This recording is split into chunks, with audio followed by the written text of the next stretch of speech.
नमस्कार दोस्तों, स्वागत है आप सभी का आपके अपने YouTube channel Shyam class study में। प्यारे साथियों, आज की इस वीडियो में आरपीएफ कांस्टेबल भर्ती परीक्षा 2024 के लिए पीवाई के प्रश्नों की सीरीज में आज का अपना ये सेट नंबर 16 है और आज का जो मैं पेपर आपको कराने वाला हूँ वो पेपर है आपका 25 जनवरी 2019 की प्रथम पाली का। तो आज के इस पेपर को आपको शुरू से लेकर के एंड तक फुल वॉच करते रहना। अगर आपको ये वीडियो पसंद आए तो वीडियो को आप एक बार लाइक कर देना। चैनल को अभी तक आप लोगों ने सब्सक्राइब नहीं कर रखा होगा तो चैनल को आप लोग जरूर सब्सक्राइब कर लीजिएगा। प्लीज़ ज़्यादा से ज़्यादा सपोर्ट कीजिए क्योंकि मैं आप सभी लोगों के लिए आरपीएफ कांस्टेबल के पीवाई के प्रश्नों के जो 41 सेट हैं और ये बुक है आपकी किरण पब्लिकेशन की, तो वो सारे प्रश्न में सारे सेट में आपको करा दूंगा। इससे पहले 15 सेट करा चुका हूँ तो प्लेलिस्ट मिल जाएगी, तो वहाँ से जा कर के आप एक एक करके सभी सेट है देख सकते हो। तो चलिएगा फिर शुरू करते हैं। तो पहला प्रश्न आ जाता है कि 18वां एशियाई खेल 2018 डॉट डॉट में हुआ था, तो बताओ ये कहाँ हुआ था। तो 18वां जो एशियाई खेल 2018 है ये हुआ था इंडोनेशिया में। एक का दूसरा ऑप्शन राइट आंसर हो जाएगा। दूसरा प्रश्न है आपके सामने कि जैन धर्म के अंतिम तीर्थंकर कौन थे। तो जैन धर्म के जो अंतिम तीर्थंकर थे वो थे महावीर स्वामी, यानी दूसरे का पहला ऑप्शन राइट आंसर हो जाएगा। प्रश्न संख्या 3 आ जाता है आपके सामने कि 1986 में बनाए गए कानून कोपरा का पूरा नाम क्या है। तो बताओ इसका फुल फॉर्म बताना है। तीसरा का पहला राइट आंसर क्या हो जाएगा। तो इसका फुल फॉर्म हो जाता है उपभोक्ता संरक्षण अधिनियम। दूसरा ऑप्शन करेक्ट आंसर हो जाएगा। चौथा प्रश्न आ जाता है कि निम्नलिखित में से कौन निर्धारित करता है कि लोकसभा का कोई सदस्य अयोग्य है या नहीं। तो बताओ ये किसके द्वारा निर्धारित किया जाता है। 4 का राइट आंसर क्या हो जाएगा। तो ये निर्धारित करता है योग्य या अयोग्य का अध्यक्ष, जो लोकसभा के अध्यक्ष होते हैं उनके द्वारा किया जाता है। 4 का पहला ऑप्शन राइट आंसर हो जाएगा। पांचवा प्रश्न है आपके सामने कि रेल पटरियों के लिए गढ़वाल और कुमाऊं की ओक लकड़ी की जगह अंग्रेजों ने किस तरीके की लकड़ी का इस्तेमाल किया। तो कौन सी लकड़ी का इस्तेमाल अंग्रेजों के द्वारा किया गया था। 5 का आंसर आपको बताना है। तो इन्होंने किया था चीड़ की लकड़ी का, यानी 5 का तीसरा ऑप्शन राइट आंसर हो जाएगा। प्रश्न संख्या 6वां है आपके सामने कि संविधान सभा की पहली बैठक डॉट डॉट को हुई थी। तो बताओ कब हुई थी। चारों ऑप्शन आपकी स्क्रीन पर शो रहे हैं। तो संविधान सभा की जो पहली बैठक है वो 9 दिसंबर 1946 में हुई थी। चौथा ऑप्शन राइट आंसर हो जाएगा। 7वां प्रश्न आ जाता है आपके सामने कि भारत में डॉट डॉट महीनों के दौरान उष्ण कटिबंधीय चक्रवात की तीव्रता अधिक है। तो बताओ कौन से महीने में है। 7 का आंसर आपको देना है। तो ये है अक्टूबर और नवंबर। दूसरा ऑप्शन करेक्ट आंसर है वो हो जाएगा। अगला प्रश्न आ जाता है आपके सामने, प्रश्न संख्या है 8। क्या अमार सोनार बांग्ला किसने लिखा है। तो बताओ किसके द्वारा ये लिखा गया है, जो बांग्लादेश का राष्ट्रगान है। तो अमार सोनार बांग्ला को लिखा है रविंद्रनाथ टैगोर ने। 8 का तीसरा ऑप्शन करेक्ट आंसर है वो हो जाएगा। अगला प्रश्न संख्या 9 आ जाता है कि निम्नलिखित में से कौन सा रेगिस्तान उत्तरी अमेरिका में है। तो बताओ इनमें से कौन सा है। तो उत्तरी अमेरिका में जो रेगिस्तान है वो है मोजाबे रेगिस्तान। 9 का पहला ऑप्शन राइट आंसर है वो हो जाएगा। 10वां प्रश्न आ जाता है आपके सामने कि एकेश्वरवादी सिद्धांतों को बढ़ावा देने के लिए 1884 में आत्मीय सभा के संस्थापक कौन थे। तो बताओ कौन थे। तो आत्मीय सभा के जो संस्थापक थे वो थे राजा राममोहन राय। चौथा ऑप्शन राइट आंसर वो हो जाएगा। अगला प्रश्न संख्या 11 है आपके सामने कि भारतीय संविधान का कौन सा वर्ग मौलिक कर्तव्यों से जुड़ा है। तो बताओ कौन सा जुड़ा है। तो भारतीय संविधान का जो धारा 51A है ये मौलिक कर्तव्यों से जुड़ा है, यानी अनुच्छेद 51A जुड़ा हुआ है। यहाँ पर धारा दे दिया गया है तो इससे आप लोग समझ सकते हो। 11 का ऑप्शन संख्या 4 इसका राइट आंसर हो जाएगा। 12वां प्रश्न आ जाता है आपके सामने कि सांख्यिकी और कार्यक्रम कार्यान्वयन मंत्रालय के तहत NSSO क्या है। तो बताओ क्या है। तो ये है राष्ट्रीय नमूना सर्वेक्षण संगठन। चौथा ऑप्शन राइट आंसर हो जाएगा। 13वां प्रश्न आ जाता है आपके सामने कि ओलंपिक का आदर्श वाक्य क्या है। बताओ क्या है। तो ओलंपिक का जो आदर्श वाक्य है वो है तेज उच्चतम मजबूत। चौथा ऑप्शन करेक्ट आंसर हो जाएगा। 14वां प्रश्न है आपके सामने कि द्रव्य के सापेक्षिक घनत्व को मापने के लिए किस उपकरण का उपयोग किया जाता है? तो कौन से उपकरण का प्रयोग करके हम द्रव्य के सापेक्षिक घनत्व को मापते हैं? तो इसके लिए किया जाता है हाइड्रोमीटर का उपयोग। 14 का दूसरा ऑप्शन राइट आंसर हो जाएगा। आशा करता हूँ आपको वीडियो पसंद आ रही होगी, तो प्लीज़ वीडियो को आप एक बार लाइक करें। चैनल को अभी तक आप लोगों ने सब्सक्राइब नहीं कर रखा होगा तो चैनल को आप लोग जरूर सब्सक्राइब कर लीजिएगा। 15 नंबर का प्रश्न कि टिटिकाका झील डॉट डॉट से जुड़ी है, तो बताओ ये किससे जुड़ी हुई है टिटिकाका झील? तो ये जुड़ी हुई है बोलिविया और पेरू से, यानी 15 का चौथा ऑप्शन राइट आंसर हो जाएगा।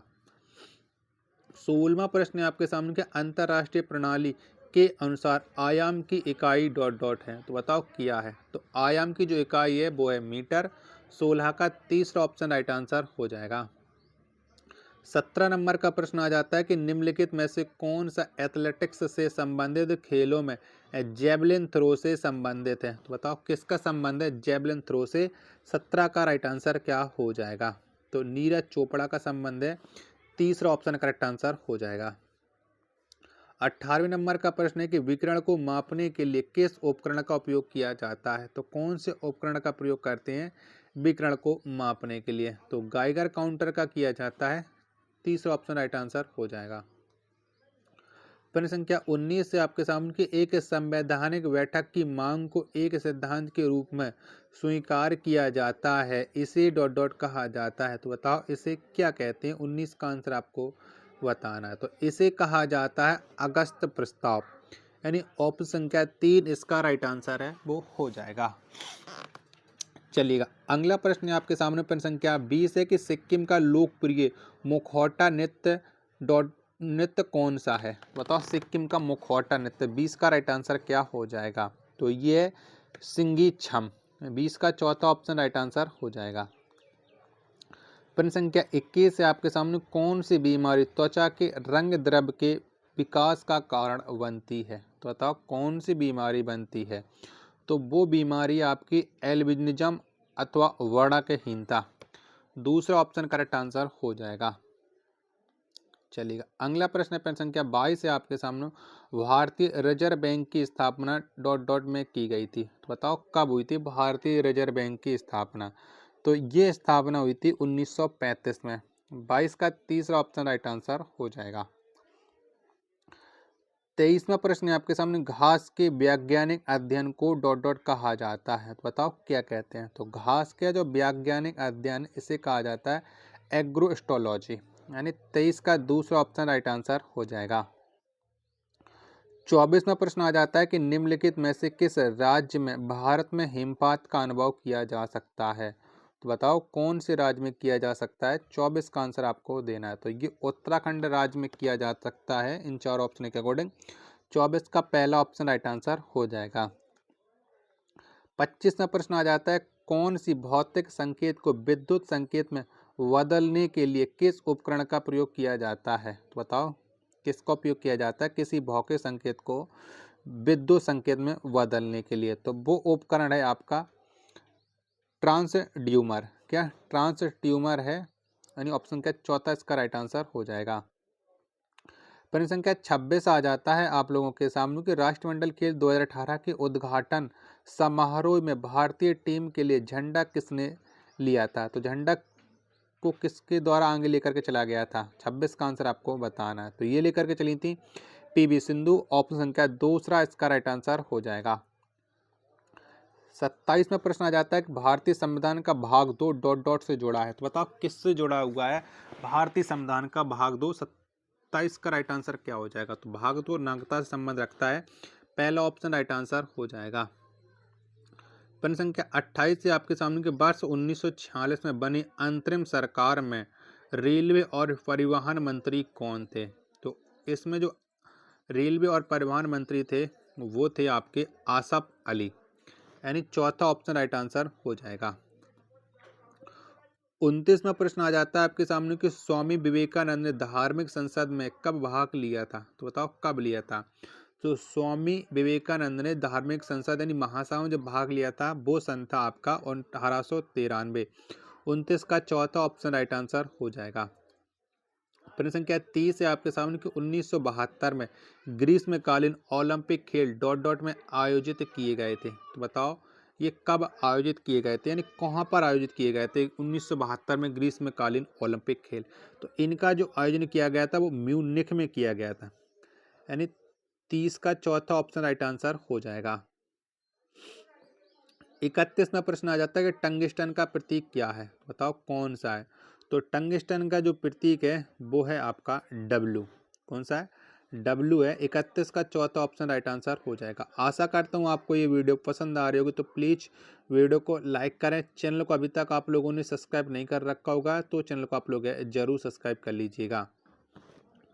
32वां प्रश्न आ जाता है कि निम्नलिखित में से कौन सा राष्ट्रीय उद्यान असम में है। तो बताओ इनमें से कौन सा है 32 का राइट आंसर। तो मानस नेशनल पार्क ये असम में स्थित है, दूसरा ऑप्शन राइट आंसर हो जाएगा।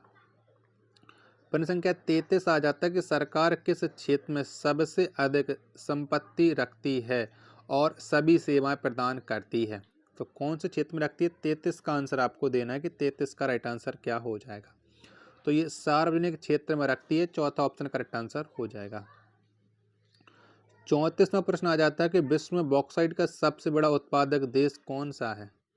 तो विश्व में बॉक्साइट का जो सबसे बड़ा उत्पादक देश है वो है आपका ऑस्ट्रिया, यानी 34 का पहला ऑप्शन राइट आंसर हो जाएगा।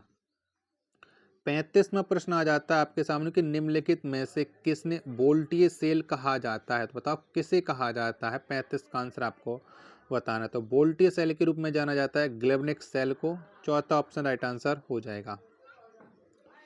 36वां प्रश्न आ जाता है आपके सामने कि क्षेत्रफल की दृष्टि से दक्षिण अमेरिका का सबसे बड़ा देश कौन सा है।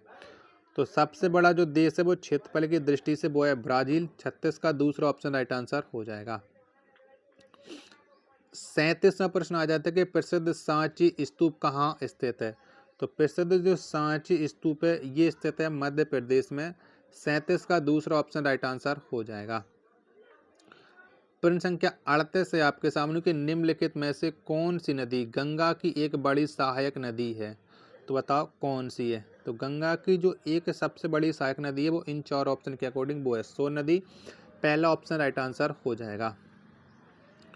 प्रश्न संख्या 39 से आपके सामने कि प्लेटिनियम कोलिनेट्स का आधुनिक नाम क्या है। तो बताओ इसका आधुनिक नाम क्या है, 39 का राइट आंसर। तो इसको आधुनिक नाम है निडारिया या जेलीफिश, पहला ऑप्शन राइट आंसर हो जाएगा। 40वां प्रश्न आ जाता है आपके सामने कि उत्पादों पर वस्तु लागत के संबंध में एमआरपी का पूरा नाम क्या है। बताओ एमआरपी का फुल फॉर्म। तो इसका एमआरपी का फुल फॉर्म हो जाता है अधिकतम खुदरा मूल्य, 40 का दूसरा ऑप्शन करेक्ट आंसर हो जाएगा। चलिएगा अगला प्रश्न अब आपके सामने है प्रश्न संख्या 41 है कि निम्नलिखित में से कौन रोहन बोपन्ना से संबंधित है। तो बताओ रोहन बोपन्ना का संबंध है वो किससे है, कौन से खेल से रोहन बोपन्ना संबंध रखते हैं। तो रोहन बोपन्ना का संबंध है टेनिस से, 41 का चौथा ऑप्शन राइट आंसर हो जाएगा। 42वां प्रश्न आ जाता है कि संविधान सभा के सदस्यों की कुल संख्या डॉट डॉट थी। तो बताओ कितनी थी। तो संविधान सभा के जो सदस्यों की जो कुल संख्या थी वो थी 389। 42 का पहला ऑप्शन करेक्ट आंसर हो जाएगा। प्रश्न संख्या 43 से आपके सामने की 2001 से 11 में भारत की विकास दर डॉट डॉट थी। तो बताओ कितनी थी। तो 2001 से 2011 तक जो भारत की विकास दर थी वो थी 17.64%। 43 का पहला ऑप्शन राइट आंसर हो जाएगा। 44वां प्रश्न है आपके सामने कि 1866 में ईस्ट इंडिया एसोसिएशन के संस्थापक कौन थे। तो बताओ इसके संस्थापक कौन थे, 44 का राइट आंसर। तो इन्हीं तीन ऑप्शनों में से आप लोग बता दीजिएगा। तो इसके जो संस्थापक थे वो थे दादा भाई नौरोजी, यानी 44 का पहला ऑप्शन राइट आंसर हो जाएगा। 45वां प्रश्न आ जाता है आपके सामने कि साइमन कमीशन के दौरान ब्रिटिश भारत का वायसराय कौन था। तो बताओ जो साइमन कमीशन भारत आया था उस समय ब्रिटिश भारत के गवर्नर कौन थे। तो उस समय जो भारत का गवर्नर था वो था लॉर्ड इरविन। ऑप्शन का 4 है वो 45 का राइट आंसर हो जाएगा। 46वां प्रश्न आ जाता है कि राष्ट्रीय उपभोक्ता विवाद निवारण आयोग कहाँ है। तो बताओ यानी इसका मुख्यालय कहाँ पर है। तो इसका जो मुख्यालय है वो नई दिल्ली में स्थित है। 46 का तीसरा ऑप्शन राइट आंसर हो जाएगा। 47वां प्रश्न आ जाता है कि संवैधानिक सभा की स्थापना वर्ष डॉट डॉट में की गई थी, तो बताओ कब हुई थी। तो संवैधानिक सभा की जो स्थापना है वो 1946 में की गई थी। 47 का दूसरा ऑप्शन राइट आंसर हो जाएगा। प्रश्न संख्या 48 आ जाता है कि प्रस्तावना शब्द का अर्थ डॉट डॉट है, तो बताओ क्या है। तो प्रस्तावना का जो अर्थ है वो है संविधान का परिचय। 48 का तीसरा ऑप्शन राइट आंसर हो जाएगा। 49वां प्रश्न है आपके सामने कि एल्बर्ट बिल पेश किए जाने के समय ब्रिटिश भारत का वायसराय कौन था। तो एल्बर्ट बिल जब पेश किया गया था तो उस समय जो भारत का वायसराय था वो था रिपन। 49 का दूसरा ऑप्शन करेक्ट आंसर हो जाएगा। 50वां प्रश्न कि चीनी यात्री फायान ने किसके शासनकाल में भारत की यात्रा की। तो बताओ किसके समय आया था ये चीनी यात्री फायान। 50 का आंसर आपको देना है। चलिएगा, चार ऑप्शन है वो आपकी स्क्रीन पर शो रहे हैं। तो फायान जो आया था वो किसके काल में आया था। तो ये आया था चंद्रगुप्त द्वितीय के टाइम पर। 50 का तीसरा ऑप्शन करेक्ट आंसर हो जाएगा। आशा करता हूँ आपको ये वीडियो पसंद आई होगी। तो प्लीज़ वीडियो को लाइक करें। चैनल को अभी तक आप लोगों ने सब्सक्राइब नहीं कर रखा होगा तो चैनल को आप लोग जरूर सब्सक्राइब कर लीजिएगा। मिलते हैं अपने एक और नेक्स्ट वीडियो के साथ, तब तक के लिए धन्यवाद। जय हिंद, वंदे मातरम।